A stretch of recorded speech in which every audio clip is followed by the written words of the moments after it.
केरला के आदरणीय मुख्यमंत्री श्री पिनरई विजयन साहब, पंजाब के लोकप्रिय मुख्यमंत्री श्री भगवंत मान साहब, मंच पे मौजूद कई राज्यों के और कई पार्टियों के आज यहां पे आए हुए सभी नेतागण और मंत्रीगण और यहां पे आए हुए सभी भाइयों बहनों, आप सब लोगों को मेरा नमस्कार, सबको मेरा प्रणाम। मुझे लगता है आज इस देश को ये दिन भी देखना था। ये जंतर मंतर वो जगह है जहां पे इस देश की प्रजा सरकारों के एक्सप्लॉयटेशन से तंग आके यहां पे धरने प्रदर्शन करने आती है,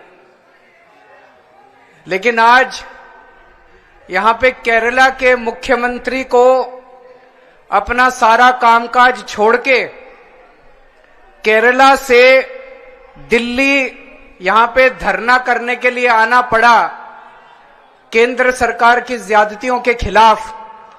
मैं समझ रहा हूं ये भी इस देश को ये दिन भी देखना था। आज लगभग आधे राज्यों के अंदर विपक्ष की सरकारें हैं और आधे राज्यों के अंदर उन लोगों की सरकारें हैं।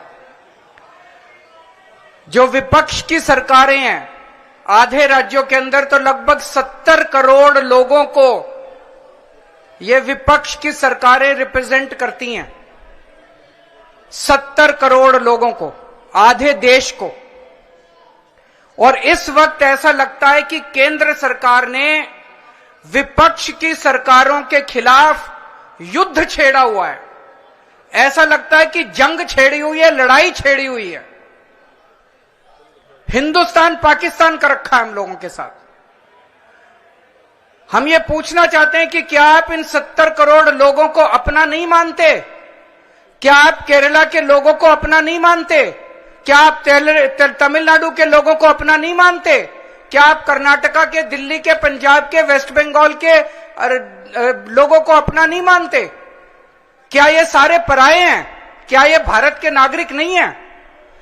यहां के 70 करोड़ लोगों ने विपक्ष के लोगों को चुन के सरकार बनाई।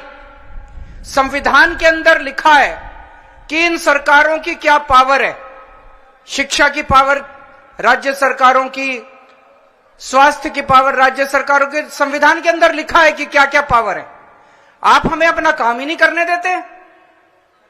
सारी विपक्ष की सरकारों को तरह तरह से प्रताड़ित करने के लिए आज केंद्र सरकार सारे हथकंडे अपना रही है।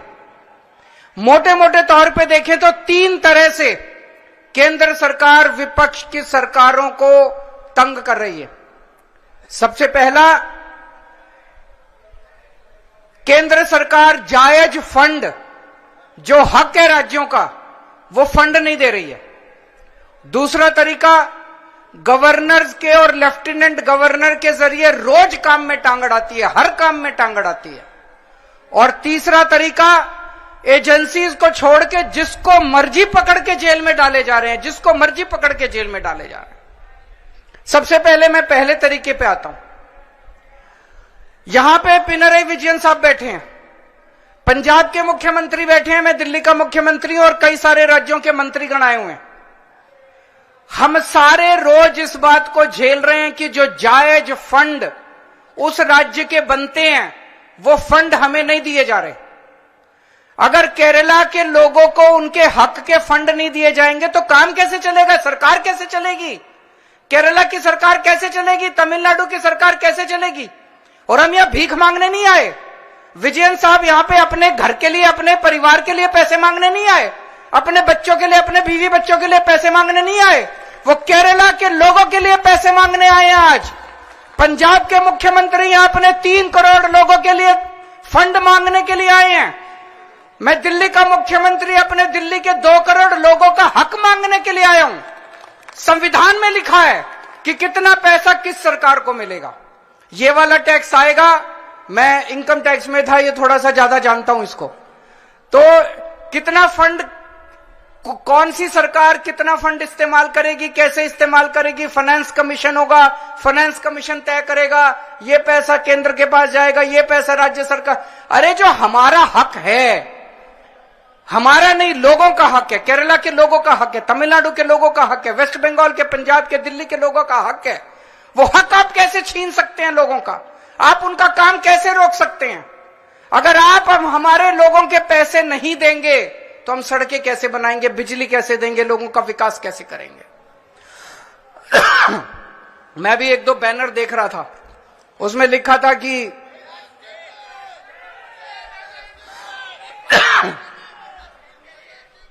केरला के 8400 करोड़ रुपए रोके हुए हैं। और मान साहब से मैं थोड़े दिन पहले बात कर रहा था, पंजाब के भी 8000 करोड़ से ज्यादा फंड रोके हुए हैं। अब एक एक फंड, अभी पंजाब सरकार थोड़े दिन पहले सुप्रीम कोर्ट में गई कि हमारा पैसा रिलीज नहीं कर रहे, आरडीएफ का पैसा, आरडीएफ लगभग 4-5 हजार करोड़ बनता है, 5500 करोड़ रुपया आरडीएफ का, रूरल डेवलपमेंट फंड का पैसा इस्तेमाल रिलीज नहीं कर रहे। केरल भी गया, सुप्रीम कोर्ट की हेयरिंग अब अगले हफ्ते फिक्स हुई है और तुरंत केंद्र सरकार से फोन आ गया, आइए बैठ के बात करते हैं। तो हम छोटी छोटी बातों के लिए सुप्रीम कोर्ट जाएंगे क्या? ये क्या बदतमीजी है? आप अपना काम क्यों नहीं करते? हम हर चीज के लिए सुप्रीम कोर्ट के पास और भी तो बहुत काम है। सुप्रीम कोर्ट भरा हुआ है केसेस से, जनता के केसेस से। हम अपने फंड लेने के लिए भी, हमें फंड लेने के लिए जंतर मंतर पे आके बैठना पड़ेगा। आप लोगों को जान के ताज्जुब होगा, दिल्ली के लोग मिलके साल में 2 लाख करोड़ रुपए का इनकम टैक्स देते हैं, 2 लाख करोड़। और उस 2 लाख करोड़ में से बदले में दिल्ली के लिए हमें कितना पैसा मिलता है, गेस कर सकते हैं आप लोग?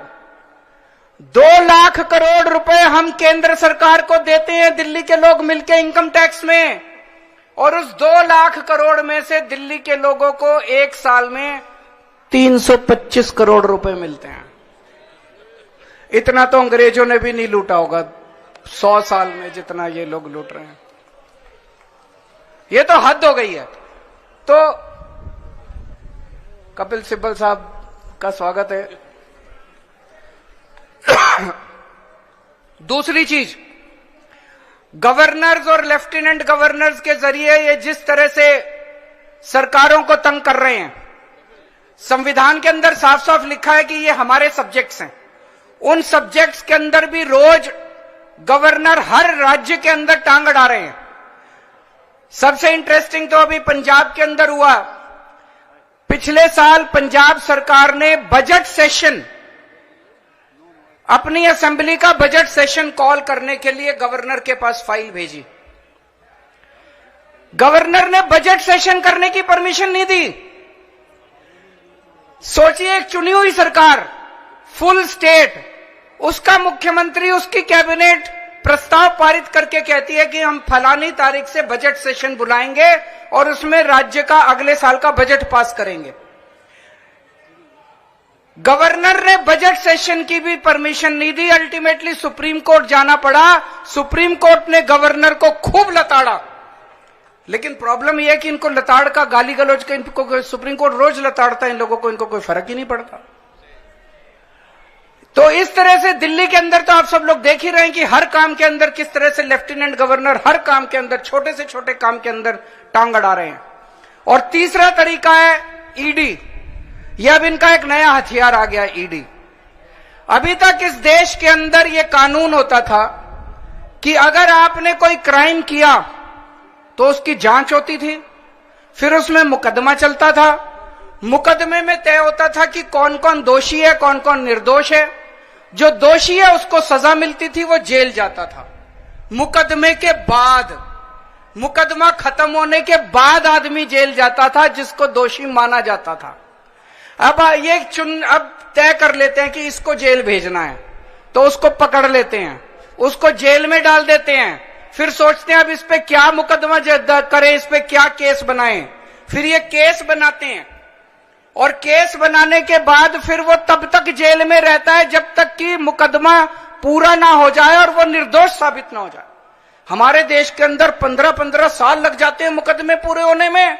तो 15-15 साल किसी को भी पकड़ के जेल, यह भी पीएमएलए जो कानून लेके आए उसमें ही लिखा है कि जब तक उस आदमी को, किसी को भी पकड़ के जेल में डाल दो और जब तक उस आदमी का मुकदमा पूरा नहीं हो जाता, वो निर्दोष साबित नहीं हो जाता, तब तक वो जेल से बाहर नहीं आएगा। ये तो बहुत खतरनाक है। अभी हेमंत सोरेन साहब को इन्होंने जेल में डाल दिया, अभी तक उनके ऊपर कुछ भी साबित नहीं हुआ है, अभी उनके ऊपर मुकदमा नहीं चला है, अभी मुकदमा शुरू भी नहीं हुआ है, अभी जांच चल रही है। लेकिन अगर मुकदमे को 15 साल लगे तो हेमंत सोरेन साहब 15 साल जेल में रहेंगे। और ये तो किसी को भी कर दें, कल मुझे पकड़ के जेल में डाल देंगे, विजयन साहब को पकड़ के जेल में डाल देंगे, स्टालिन साहब को पकड़ के जेल में डाल देंगे, सीतारामैया साहब को पकड़ के जेल में डाल देंगे, सुखविंदर जी को, किसी भी को भी पकड़ के जेल में डाल देंगे और सरकार गिरा देंगे। हेमंत सोरेन साहब को जेल में डाला, उसके बाद 48 घंटे तक ये लोग तोड़ने की कोशिश करते रहे, जेएमएम को तोड़ देते हैं। ये तो भगवान का भला और जेएमएम वालों का महान है, जेएमएम वाले जो टूटे नहीं इनके सामने। तो ये अब ये किसी भी को भी पकड़ के जेल में डाल देंगे, उसकी सरकार तोड़ देंगे और फिर अपनी सरकार बना लेंगे। ये क्या चल रहा है इस देश के अंदर? कह रहे हैं केजरीवाल भ्रष्ट है। मैं पूछना चाहता हूं, मैंने दिल्ली में बिजली सस्ती, बिजली फ्री कर दी दिल्ली के अंदर, मध्य प्रदेश में, गुजरात में, उत्तर प्रदेश में सबसे महंगी बिजली मिल रही है देश में। तो बिजली फ्री करने वाला चोर है कि बिजली महंगी करने वाला चोर है? दिल्ली में मैंने सबका इलाज मुफ्त कर दिया, चाहे गरीब हो चाहे अमीर हो, सरकारी अस्पताल में चले जाओ, सबका दवा दारू सब फ्री। मध्य प्रदेश में, गुजरात में, उत्तर प्रदेश में चले जाओ, इतना महंगा इलाज, सरकारी अस्पतालों का बेड़ा गर्क कर दिया इन लोगों को। मैं पूछ रहा हूं, लोगों का इलाज फ्री करने वाला चोर है कि लोगों का इलाज महंगा करने वाला चोर है? किसी को भी पकड़ के चोर चोर चोर चोर चिल्लाना चालू कर देते हैं लोग। तो दोस्तों, देश का बहुत बुरा हाल है। मैं विजयन साहब को बहुत बहुत बधाई देना चाहता हूं, उन्होंने आज ये अलख जगाई है, सबको इकट्ठा किया है। ये देश केवल हमारा नहीं है, ये देश 140 करोड़ लोगों का है। और आज मैं बीजेपी वालों को कहना भी चाहता हूं, समय का चक्र घूमता है, समय बड़ा बलवान है, अहंकार मत करो। भगवान ना करे कल समय का चक्र जब घूमेगा और तुम इधर होगे और हम उधर होंगे, कहीं ऐसा ना हो कि यही कानून तुमको खाने के लिए दौड़े उसके बाद। जय हिंद।